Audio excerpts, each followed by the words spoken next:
Good morning विद्यार्थियों। कक्षा 12 में ABA यानी एब्सिसिक एसिड के बारे में हम पढ़ रहे हैं और आज हम जानेंगे उसके कार्य की अनुप्रयोग क्या क्या हैं। तो पिछली क्लास में ये रह गया था, तो आज हम इसको कंप्लीट कर लेते हैं। कार्य की प्रयोग या उपयोग क्या है इसके हम देख लेते हैं। पहला आता है नंबर 1, पत्तियों का विलयन। पत्तियों का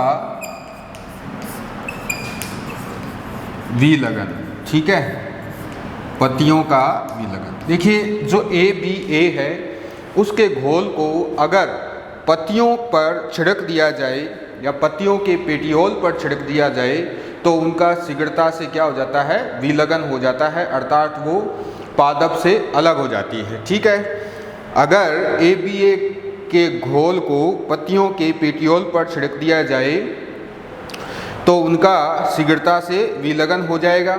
इसी तरह से कुछ ऐसे पादप भी हैं जिनके अंदर, जैसे मैं आपको बता दूं, सेम का जो पादप है वो, इसके अलावा कपास है, कोलियस है, ठीक है, कपास और कोलियस, ये ऐसे पादप हैं कि इन पादपों में देखिए ABA का प्रयोग करके, ABA का प्रयोग कर फिर क्या करवाया जाता है, ABA के घोल का क्या किया जाता है, प्रयोग किया जाता है। ठीक है, इन पादपों की पत्तियों के पेटियोल पर अगर जब ABA घोल का प्रयोग किया जाएगा तो कुछ एंजाइमों का निर्माण जो है वो प्रेरित होता है, जैसे प्रोटीएज है, जैसे सेलुलेज है, ठीक है। इसी तरह से एक और भी है जिसको हम पैक्टिनेज कह सकते हैं, तीसरा जो है वो है पैक्टिनेज।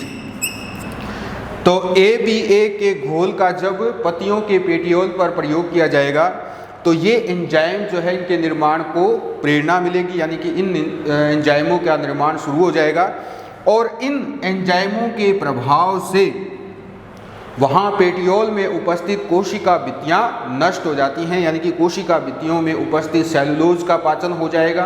पैक्टिन अगर है तो पैक्टिनेज एंजाइम की सहायता से पैक्टिन का पाचन हो जाएगा। इसी तरह से प्रोटीन का पाचन हो जाएगा प्रोटीएज एंजाइम की सहायता से।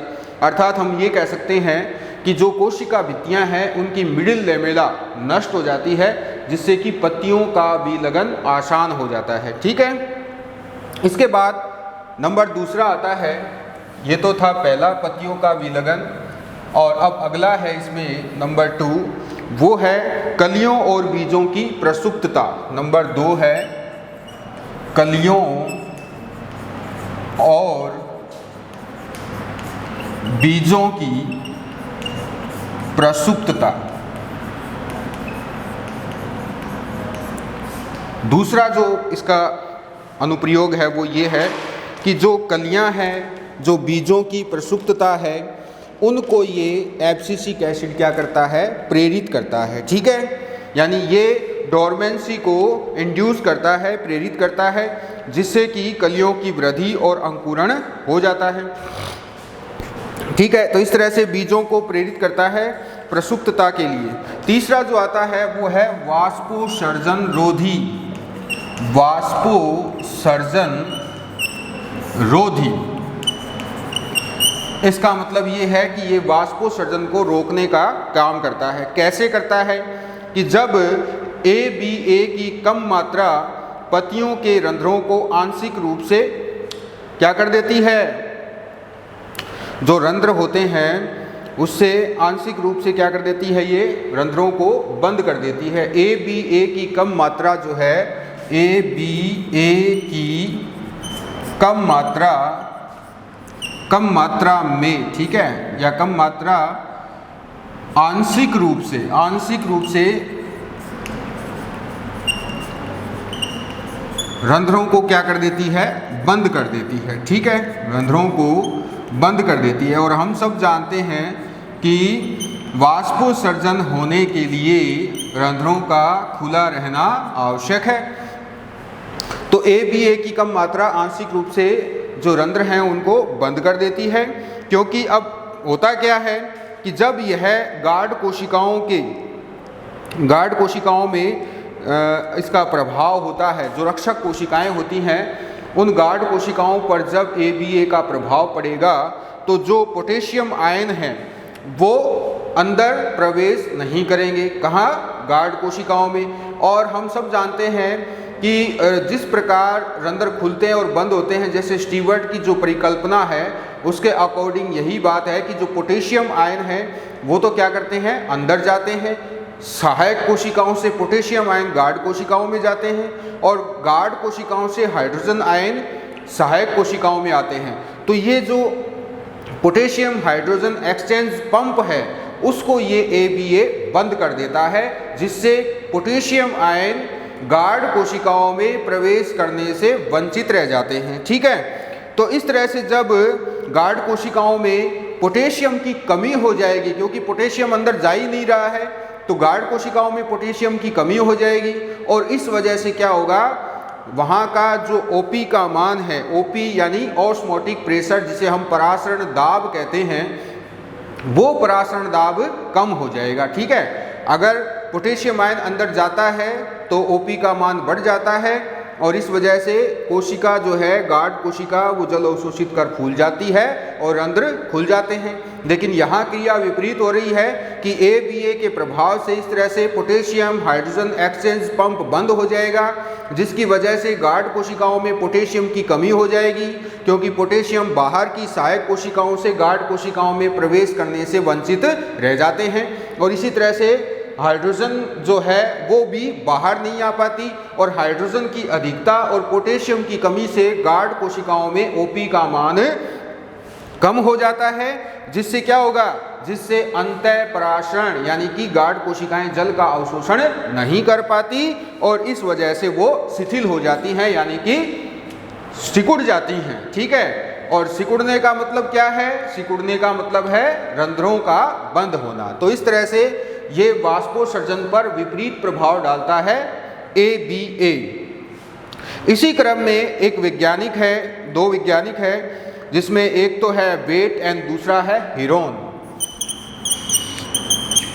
वेट एंड हीरोन, इन्होंने 1969 में एक प्रयोग किया था और ये बताया था कि यह एक ABA क्या है, एक स्ट्रेस हार्मोन है। स्ट्रेस हार्मोन का मतलब तनाव हार्मोन है और जब इसका प्रयोग पत्ती पर किया जाता है तो रंध्र बंद हो जाते हैं, रंध्र बंद हो जाएंगे और इसकी वजह से लगभग 56% वाष्पोत्सर्जन में कमी आ जाएगी। यानी कि जो वाष्पोत्सर्जन पहले 95 या 100% हो रहा था उसमें कहाँ कितनी आधे से ज़्यादा कमी आ जाएगी, यानी कि वो आंशिक रूप से बंद हो जाते हैं रंध्र, इसलिए आधे से ज़्यादा वाष्पोत्सर्जन की कमी भी आ जाएगी और साथ ही साथ 14% तक फोटोसिंथेसिस की क्रिया पर भी विपरीत प्रभाव पड़ता है। ये किन्होंने बताया था, ये वेट एंड हीरोन ने बताया था इस तरह से कि जब पत्ती पर ABA का प्रयोग किया जाएगा तो फिर क्या होगा,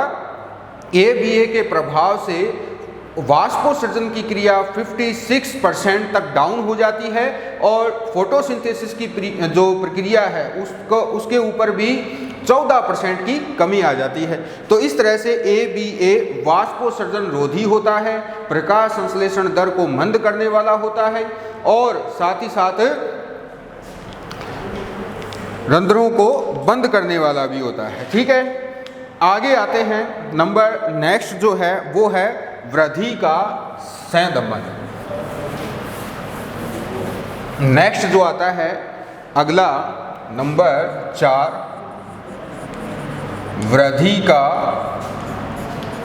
संदमन। तो जो ABA है वो वृद्धि यानी सेल डिवीजन और सेल एलोंगेशन, कोशिका विभाजन और कोशिका विवर्धन दोनों की जो दर है उस पर विपरीत प्रभाव डालता है। अर्थात ABA के प्रभाव से कोशिका विभाजन और कोशिका विवर्धन में कमी आती है, जिसकी वजह से पादपों की वृद्धि पर प्रतिकूल प्रभाव पड़ता है, अर्थात उनकी वृद्धि संदमित हो जाती है। अगला आता है नंबर 6, जीर्णता। नंबर 5 जीर्णता। तो पादपों में वृद्धा अवस्था अर्थात जीर्णता। तो ये कई पादपों में ABA क्या करता है, कई पादपों में जीर्णता को प्रेरित करता है, ठीक है। और इससे होता क्या है, इससे ये होता है कि क्लोरोफिल, प्रोटीन और RNA की तीव्रता से कमी हो जाती है। ABA के प्रभाव से कोशिकाओं में क्लोरोफिल, साथ ही साथ प्रोटीन और RNA की तीव्रता से क्या हो जाएगी, कमी हो जाती है। और इसी तरह के प्रयोग जो हैं उन्होंने वेरिंग एंड जो हर्टवेंग है उसने 1967 में एसर पर इस तरह के प्रयोग किए थे और इसे प्रमाणित किया था जीर्णता को, कि इस तरह से जब पत्तियों में क्लोरोफिल और प्रोटीन और RNA की कमी हो जाएगी तो वो शीघ्रता से जीर्णता की ओर अग्रसर हो जाती है।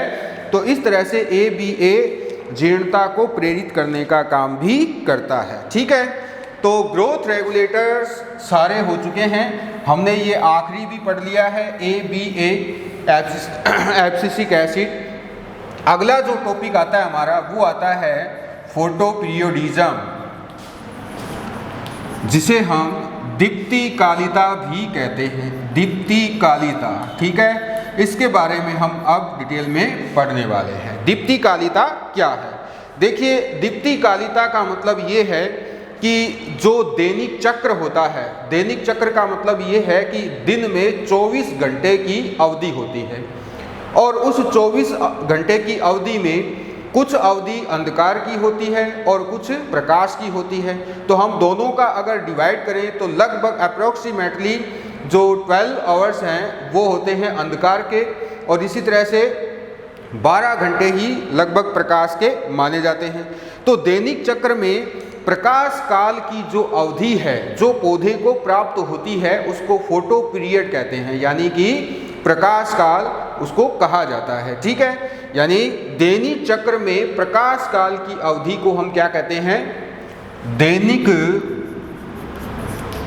चक्र में प्रकाश काल की अवधि क्या कहलाती है, दीप्तिकाल कहलाती है, ठीक है। दीप्तिकाल यानी फोटो पीरियड कहलाती है।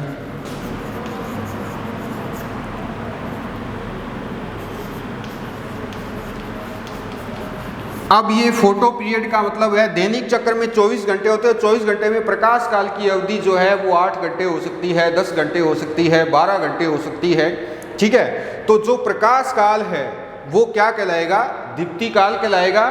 और इस दीप्तिकाल के प्रति सजीवों की अनुक्रिया, इस दीप्तिकाल के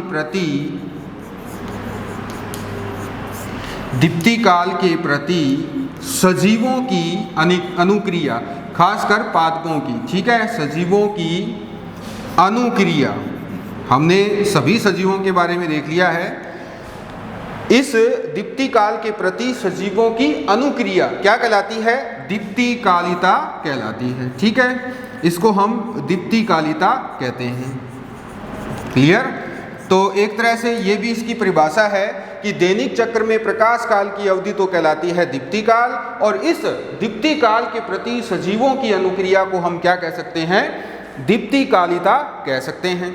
अब देखिए हम बात कर लेते हैं पुष्पीय पादपों के बारे में, ठीक है। जो पुष्पीय पादप हैं उनमें निश्चित समय तक कायिक वृद्धि होने के बाद क्या करते हैं, पौधे जनन अवस्था के लिए जाते हैं। उनमें क्या होता है, उनमें पुष्पन होता है, यानी पुष्पन का आरंभ होता है। तो कायिक अवस्था भिन्न भिन्न पादपों में भिन्न भिन्न प्रकार की हो सकती है, ये भी आपको याद रखना है। तो पादपों में कायिक अवस्था से पुष्पन अवस्था में प्रवेश के दौरान, ध्यान से सुनना है, जो पुष्पीय पादप हैं उनमें कायिक अवस्था से पुष्पीय अवस्था में जो प्रवेश होता है उस दौरान, यानी उस टाइम पीरियड के दौरान, ठीक है, कायिक से पुष्पीय अवस्था में प्रवेश के दौरान कई कारकों द्वारा यह प्रभावित होता है, यानी कि कई कारक इसके अंदर महत्वपूर्ण होते हैं। और इनमें से एक कारक जो है वो है प्रकाश अवधि अर्थात दीप्ति काल। क्लियर? इसका मतलब ये है कि किसी भी कायिक अवस्था में जो पादप है उसको अब पुष्पन आरंभ करना है, ठीक है। तो उस पुष्पन को आरंभ करने के लिए उस पर एक कारक का प्रभाव है, और वो कारक कौन सा है? वो है दीप्ति काल, यानी कि जो क्रांतिक काल है जिसे दीप्ति काल भी कहते हैं। दिन में प्रकाश की कितनी अवधि पौधे को मिलेगी तो वो जाकर के पुष्पन प्रारंभ करेगा। तो जो ये कारक है प्रकाश अवधि या दीप्ति कालिता, ये खासकर पुष्पन पर प्रभाव डालता है। अब डिस्कवरी की बात कर लेते हैं। दीप्ति कालिता जो है उसकी डिस्कवरी, ठीक है। देखिए जो कुछ वैज्ञानिक हैं जैसे टॉर्नोइज, इसने 1912 में 1912 में हेम्प के पौधों को पुष्पन हेतु, जो हेम्प का पादप है, हेम्प प्लांट, इस पादप में पुष्पन क्रिया के लिए इसको लंबी प्रकाश अवधि में रखा। टॉर्नोइज ने 1912 में हेम्प प्लांट को पुष्पन के लिए किसमें रखा? लंबी प्रकाश अवधि में रखा। लंबी प्रकाश अवधि यानी लंबी प्रकाश अवधि का मतलब है कि इसको 12 घंटे से अधिक का प्रकाश दिया गया। लंबी का मतलब यही है 12 घंटे से अधिक का प्रकाश, ठीक है।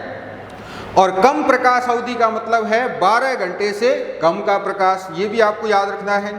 तो पुष्पन के लिए लंबी प्रकाश अवधि इसको दी गई, ठीक है, अवधि दी गई। अब क्या पुष्पन हुआ? परंतु पुष्पन नहीं हुआ, ठीक है। यानी इसमें पुष्पन क्रिया जो है वो शुरू नहीं हुई। इसको लंबी अवधि का प्रकाश दिया, फिर भी इसमें पुष्पन क्रिया शुरू नहीं हुई। अब इसने क्या किया? टॉर्नोइज ने इसी पौधे को अल्प अवधि का भी प्रकाश देकर के देख लिया। लंबी अवधि का भी दिया, फिर अल्प अवधि का भी दिया, परंतु फिर भी पुष्पन नहीं हुआ। क्लियर? तो इसने यही निष्कर्ष निकाला कि पादपों में पुष्पन क्रिया के लिए एक निश्चित क्रांतिक काल की आवश्यकता होती है, क्रिटिकल पीरियड की आवश्यकता होती है। इसके बाद देखिए एक और वैज्ञानिक जिसका नाम है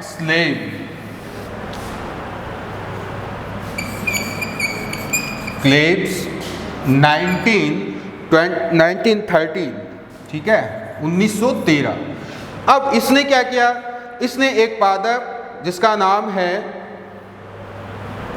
सेमी परविनम,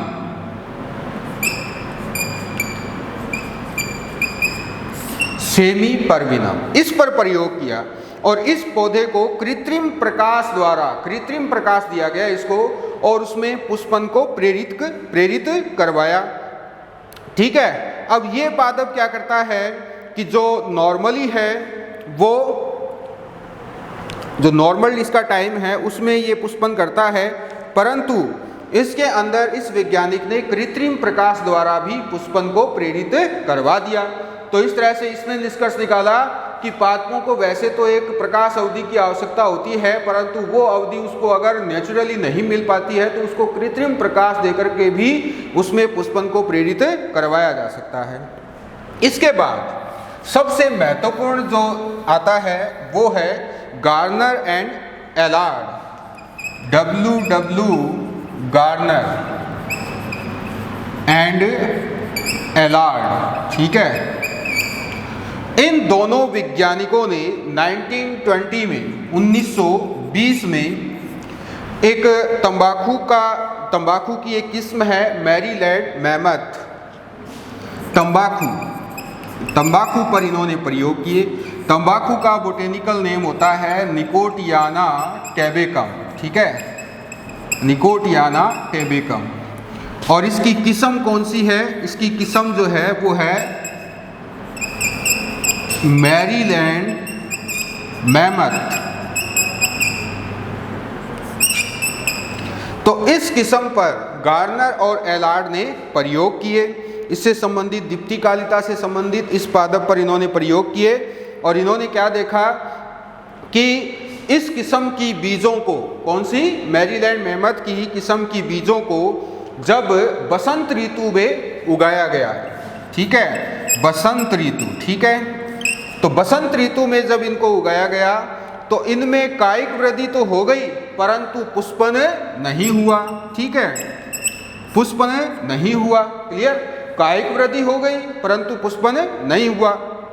अब इसी किस्म के बीजों को शरद ऋतु में ग्रीन हाउस में अंकुरित किया गया, ठीक है, इसी किस्म की बीजों को क्या किया गया, शरद ऋतु में ग्रीन हाउस में अंकुरित किया गया, ठीक है, और अंकुरित करके शरद ऋतु में ग्रीन हाउस में अंकुरित करके फिर इनके नवोद्भिदों को फिर आगे क्या किया गया, बसंत ऋतु में ट्रांसफर किया गया, ठीक है, बसंत ऋतु फिर से आ गई, क्लियर। बसंत ऋतु में पहले इसमें कायिक वृद्धि हुई नॉर्मली रूप से परंतु पुष्पन नहीं हुआ। फिर इन्होंने क्या किया कि इसी किस्म के बीजों को शरद ऋतु के अंदर ग्रीन हाउस में अंकुरित करवाया और जो नवोद्भिद बने, जो प्लांटलेट बने, उन प्लांटलेटों को इन्होंने क्या किया, बसंत ऋतु में ट्रांसफर कर दिया, ठीक है, खेतों में ट्रांसफर कर दिया। अब फिर आगे क्या हुआ, जब इनको खेतों में ट्रांसफर किया गया तो ये बसंत ऋतु के बाद जैसे ही ग्रीष्म ऋतु प्रारंभ होने को हुई उससे पहले ही इनके अंदर क्या हो गया, पुष्पन शुरू हो गया, ठीक है, यानी बसंत ऋतु में इनको जब ट्रांसफर किया गया प्लांटलेट्स को, ठीक है, तो फिर ग्रीष्म ऋतु के प्रारंभ में, यानी शुरू ही हुई थी ग्रीष्म ऋतु, उसी दौरान इनके अंदर क्या हो जाता है, पुष्पन शुरू हो जाता है, ठीक है। तो इस तरह से इन्होंने निष्कर्ष क्या निकाला, इन्होंने निष्कर्ष ये निकाला कि पुष्पन को प्रभावित करने वाला क्रांतिक कारक जो है वो प्रकाश की अवधि होती है। पुष्पन को प्रभावित करने वाला क्रांतिक कारक, क्रांतिक यानी क्रिटिकल फैक्टर जो है वो क्या होता है, वो होता है प्रकाश की अवधि, यानी कि फोटो पीरियड जो है वो इसके लिए उत्तरदायी होता है, ठीक है, और इसे दीप्तिकाल कहते हैं। और इन्होंने ये कहा परिभाषा में कि दिन की वह लंबाई जो पौधों के पुष्पन के लिए अनुकूल हो वो तो कहलाएगी दीप्तिकाल। दिन की वह लंबाई जो पौधों में पुष्पन के लिए अनुकूल हो उसको तो हम क्या कहेंगे, दीप्तिकाल कहेंगे, ठीक है। या फिर दिन की आपेक्षिक लंबाई के प्रति, दोबारा से सुन लेते हैं, कि दिन की वह लंबाई जो पौधों में पुष्पन के लिए अनुकूल हो उसको हम दीप्तिकाल कहेंगे, और इस आपेक्षिक लंबाई या दीप्तिकाल के प्रति पौधों की अनुक्रिया को हम क्या कहते हैं, दीप्तिकालिता कहते हैं। अनुक्रिया का मतलब यही है कि उस प्रकाश के प्रभाव से उनके अंदर पुष्पन प्रेरित हो जाता है, तो इसका मतलब ये है कि वो उस प्रकाश काल की जो अवधि है उसके साथ अनुक्रिया दर्शाते हैं। तो दिन की वह लंबाई जो पौधों में पुष्पन को प्रेरित करती है उसको तो हम दीप्तिकाल कहते हैं, और इस तरह से इस दीप्तिकाल या इस आपेक्षिक लंबाई के प्रति पौधों की अनुक्रिया को हम दीप्तिकालिता यानी फोटोपीरियोडिज्म कहते हैं, ठीक है, इस तरह से। तो ये परिभाषा तो किसने दी थी, गार्नर और एलार्ड ने दी थी। एक बार फिर से समझ लेते हैं। गार्नर और एलार्ड ने 1920 में तंबाकू निकोटियाना टेबेकम की एक किस्म जिसका नाम है मैरीलैंड मेमथ पर प्रयोग किए। इन्होंने इस किस्म के बीजों को पहले बसंत ऋतु में उगाया और बसंत ऋतु में उगाने पर इन्होंने देखा कि इनमें कायिक वृद्धि तो सामान्य रूप से हो जाती है परंतु पुष्पन नहीं होता है। फिर इन्होंने इसी किस्म के बीजों को पहले शरद ऋतु में ग्रीन हाउस में अंकुरित करवाकर नवोद्भिद बनाए और फिर उन नवोद्भिदों को बसंत ऋतु में ट्रांसफर कर दिया, ठीक है। अब जैसे ही बसंत ऋतु कंप्लीट हुई और ग्रीष्म ऋतु आने को हुई, उस दौरान इन्होंने क्या किया, इसके अंदर क्या होना शुरू हो गया, इनके अंदर पुष्पन होना शुरू हो गया। ठीक है, तो इस तरह से हमें क्या समझ में आता है इसके अंदर ये समझ में आता है कि जो पौधे हैं उनको पुष्पन के लिए एक क्रांतिक काल की आवश्यकता होती है, जिसको हम फोटोपीरियड कहते हैं, और उसके प्रति पौधों की अनुक्रिया को दीप्तिकालिता कहते हैं। अब जो हिलमैन है, ये तो गार्नर और एलार्ड ने बता दिया, लेकिन हिलमैन ने क्या कहा? हिलमैन,